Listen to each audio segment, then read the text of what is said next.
Good day, sir. Good afternoon. Karon, ang topic is all about transmission line.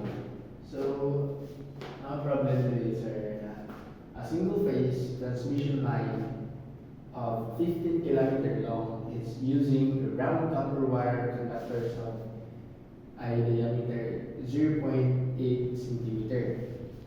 If the distance between conductors is 125 centimeter, determine the self-inductance of a transmission line. So, in transmission line, a self-inductance is given by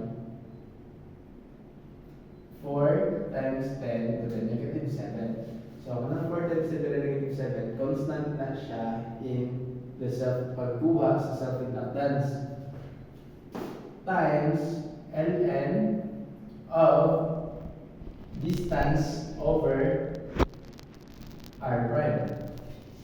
So, ang gining r prime in transmission line,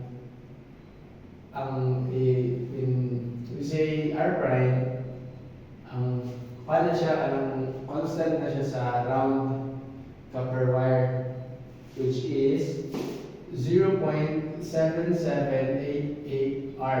Then, ang kining R is ang radius or A or ang diameter. So, atong AE, okay. Substitute all the values, then convert the centimeter into meter in order to get the self-inductance of a transmission line. So, 4 times 10 to the negative 7 times ln. Ang distance is 125 cm.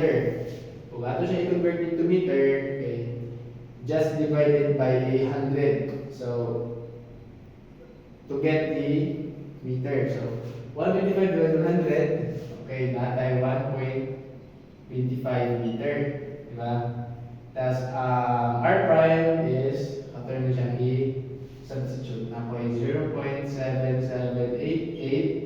Tapos ang radius din niya, di ba ang radius ay naka-centimeter, which is 0.8. Pag ato siyang i-convert into meter, so we will get the 0.008 meter. So, we all know na cancel na yung meter, di ba? So, ang self-inductance is given by 4 times 10 to the negative 7 times ln of 1.25 divided 0.788 times 0.008. So, I have here the 2 point, So, I have here the 2.12, okay, microhenry per meter. Ano microhenry per meter? Tama na siya ang unit sa self-inductance.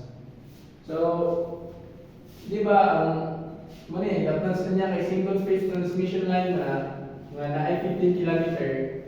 Okay, just multiply, ato na siya multiply lang kay single phase transmission line man, 15 kilometer long.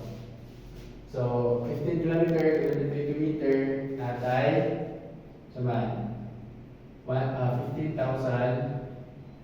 per meter.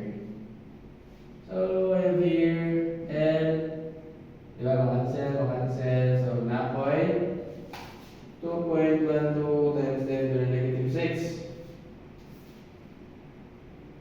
times 15,000. So, I have here, approximately, di ba? Approximately equal to 32